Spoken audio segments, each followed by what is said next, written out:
Salut à tous et bienvenue sur AliExpress, votre testeur de produits d'origine chinoise, pour le test du projecteur 1080p Hartley Enjoy 3. La première et la deuxième génération que j'avais testé étaient en 480 et 720p. Ça y est, Hartley a franchi la barre du Full HD pour son Enjoy. J'ai hâte de voir ce que ça donne. Et voilà la bête, sa taille est étonnamment réduite pour un projecteur 1080p. Il pèse 1,5 kg, mesure alors 19 cm sur 23 de long en incluant le bouton ici et des 9 cm de hauteur. La face avant est plutôt sympa avec le cache en tissu que vous avez ici. Je vois pas de capteur infrarouge malheureusement, alors peut-être qu'il est derrière le tissu, on se fera un test de la télécommande un peu plus tard. Et ici, bien sûr, vous avez l'optique. 1080p, c'est donc du 1920 par 1080 pixels, 500 lumens et une durée de vie de 50 000 heures, ça devrait le faire. Focus manuel extérieur, ce qui permet de faire gagner finalement de la place au projecteur. Donc vous n'avez qu'à tourner la molette comme ceci. À l'arrière, capteur infrarouge, sortie audio, vidéo, sortie casque, prise HDMI évidemment, deux ports USB dont un pouvant servir au transfert des données, par exemple sur un disque dur. Et là, vous avez la correction trapézoïdale. Entrée électrique, évidemment, sur prise française 220 volts. J'en profite aussi pour vous dire que les principaux câbles sont fournis. Vous avez l'audio vidéo, la partie électrique évidemment, et un câble HDMI. Sur le dessus du projecteur, on note essentiellement la reprise des principales fonctions de la télécommande avec le bouton d'allumage, la variation du volume sonore, l'accès aux différents menus, télécommande assez simple. Sur le dessous, 4 pieds en caoutchouc, un pas de vis et une vis ici pour régler la hauteur du projecteur. Une enceinte de 3 watts a été positionnée à l'avant, le projecteur étant fait essentiellement pour donner une diagonale alors de 1,30 m de large jusqu'à 5 m, l'idéal étant 2,88 m, 3,75 m, ça fait déjà de sacrées diagonales. Ajoutez à ça la gestion du Wi-Fi, du Bluetooth, du son Dolby, on a un projecteur qui a l'air d'être assez complet. Il n'y a plus qu'à voir ce que ça donne. Bienvenue sur l'interface de base du projecteur. Vous voyez que l'image est quasiment invisible. C'est juste pour illustrer qu'il faut quand même une belle pénombre, pour ne pas dire le noir complet à l'intérieur de la pièce, pour que l'image soit agréable à regarder. Vous allez voir à mesure que mes volets se ferment, vous allez avoir une image qui est quand même plutôt sympa en matière de luminosité. Premier test que j'aime bien faire, c'est la réactivité de la télécommande. Donc je la pointe vers le mur, c'est important. Et la télécommande fonctionne bien. Faut pas la pointer vers le projecteur. Et ça, croyez-moi, ça fait plaisir, on va dire, au quotidien. Deuxième chose, le ventilateur. Alors, il est audible à l'intérieur du projecteur. Comme pour tous les LCD, ça n'existe pas un LCD silencieux. Pour avoir un projecteur silencieux, il faut du DLP, mais ça coûte beaucoup plus cher. Là, le bruit est franchement raisonnable. Il est, on va dire, mat. Il est présent, il est audible, vous l'entendrez, mais il est mat. Il disparaîtra tranquillement à mesure que vous regardez un film. Allez, rentrons dans le vif du sujet. J'ai relié le projecteur directement à mon ordinateur. Je vais sélectionner la source HDMI et normalement ça devrait apparaître immédiatement si tout va bien. Et voilà, donc vous avez une image comme c'est écrit en bas 1080p 60 Hz avec un bon niveau de luminosité. Encore j'ai laissé la porte de la chambre ouverte. Alors j'ai mis le projecteur en fond de chambre. Il doit être à un gros 1,50 m, 1,60 m du mur. C'est là où il va exprimer, on va dire, le mieux ses capacités. C'est pour ça que vous entendez peut-être un bruit qui résonne par rapport à ma voix. Voilà, je suis dans une pièce fermée, cloisonnée. Ça vous permet de voir la qualité de l'image. Alors, je vais essayer de faire les meilleurs réglages. Voilà, c'est pas forcément simple de trouver les bons réglages qui rendent justice au projecteur par rapport à ma caméra qui a ses limites, notamment pour capter la luminosité. Là, j'espère que vous avez un réglage qui est plutôt sympa. Donc, on a une luminosité qui est suffisante. Le 5000 lumens ou 500 lumens à NSI fait globalement bien son travail, c'est suffisant quand on est dans le noir complet, largement suffisant même, pour avoir une belle image assez propre. On a des couleurs honnêtes, on n'est pas dans le plus haut de gamme du LCD que j'ai pu voir à l'heure actuelle, mais on n'est pas non plus dans les prix les plus élevés. On a un minimum de, on va dire, de noir, de profondeur, de contraste. Ça reste léger bien sûr par rapport à du DLP évidemment, mais franchement c'est le genre de joujou quand vous l'avez pour du plaisir occasionnel, une vidéo etc. Je pense que voilà, il y a moyen de se faire plaisir. Je vous le redis à chaque vidéo, c'est comme ça que moi j'ai commencé l'univers des projecteurs, avec des projecteurs infiniment moins bons que celui que vous avez là, qui est beaucoup plus précis. Moi j'ai commencé avec vraiment le niveau ras des pâquerettes, le niveau bas de gamme, ça ressemblait à un écran CRT de l'époque. C'était du 320 pixels ou du 320 par 240 en définition. C'est dire la différence. On a un niveau de couleur qui est plutôt correct, niveau de précision qui est bon, ça n'a pas de problème. La source est en 4K, mais bien sûr le projecteur diffuse en 1080p. C'est mon ordinateur qui assure le décodage. Ça rend les choses un peu plus faciles. Le projecteur a des capacités de décodage, on évoquera le sujet dans un instant. J'aime bien aller sur les sites de journaux pour vous parler de la définition de la qualité de l'image, de la précision de l'image, pour vous permettre de lire les textes. En gros, en règle générale, si vous parvenez à lire les textes sans distinguer de flou, c'est que vous êtes sur un 1080p. Le 720p permet de lire des textes comme ça, de journaux comme Le Monde, sans trop de soucis. Mais il faut quand même un projecteur avec un bon niveau de précision et je vais recommander la plupart du temps le 1080p.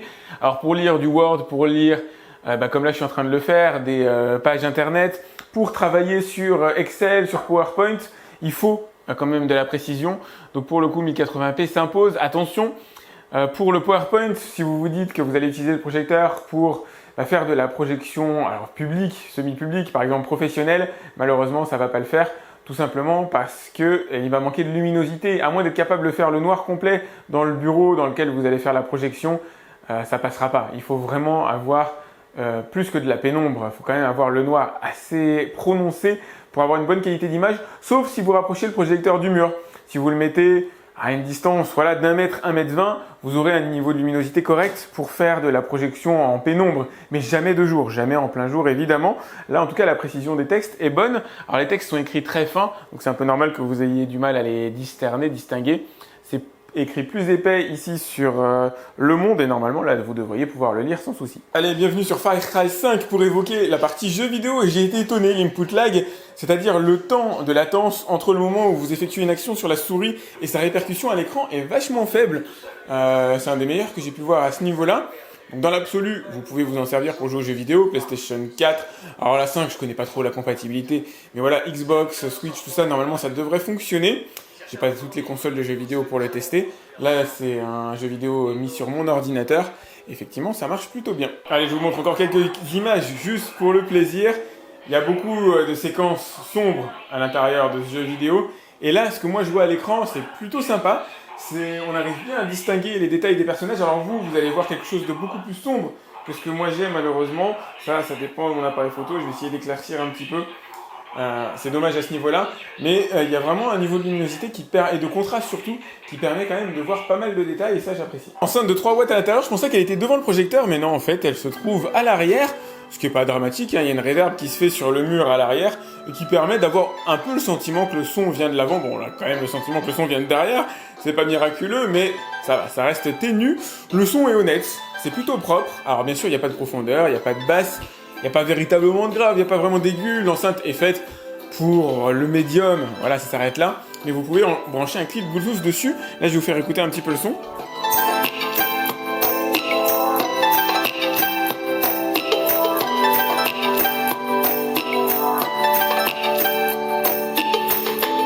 Voilà un test important, bienvenue sur mon disque dur. C'est pour vous montrer la manière dont se déroule la navigation. Hop, c'est classique, hein, c'est assez basique, des dossiers, l'accès aux fichiers vidéo, notamment .mp4 comme vous avez ici. Là, on est sur vraiment ma partie personnelle. Et on va commencer par un test classique que doit réussir le projecteur. Je vais baisser un petit peu le son en même temps. C'est la lecture d'un fichier MKV encodé en H264, encapsulé donc oui dans du MKV, un fichier Full HD de 18 Go qui fonctionne sans aucun problème, nickel. Et un test qui ne peut pas réussir, la 4K en H265. Autrement dit, et c'est un des meilleurs conseils pour ce genre de projecteur, utilisez une box TV, utilisez une clé, une Chromecast, une Fire Stick, qui est sympa d'ailleurs, ou une Mi TV Stick pour décoder les flux vidéo et croyez-moi, ça changera tout. Évidemment, avec plus ou moins de succès, vous pouvez faire défiler vos photos de vacances si jamais vous le voulez. Bienvenue sur le tome 2 de Dragon Ball. Vous allez avoir accès au menu de réglage de projection, alors qui ont été améliorés, je trouve, par rapport aux précédentes générations. Donc là, vous allez pouvoir retourner l'image du projecteur, vous allez pouvoir zoomer et dézoomer. Ça, c'est génial, enfin, c'est surtout demandé par la plupart de mes abonnés. Alors c'est difficile de vous montrer réellement ce que ça donne. Il faut être à l'intérieur d'un film pour que ça marche, mais vous pouvez diminuer de 25% la taille de l'image. Ça, c'est si à un moment donné sur le mur, vous avez relativement peu d'espace par rapport à votre recul. Ça va donner quelque chose comme ça à peu près en diagonale. Mode de projection, vous allez le laisser en auto, j'imagine. Ça me paraît être le meilleur réglage. Mode image, vous allez pouvoir modifier la colorimétrie. Donc pour l'instant, on a une saturation qui est globalement assez faible. Personnellement, j'aurais légèrement augmenté pour avoir voilà, un peu plus de couleur.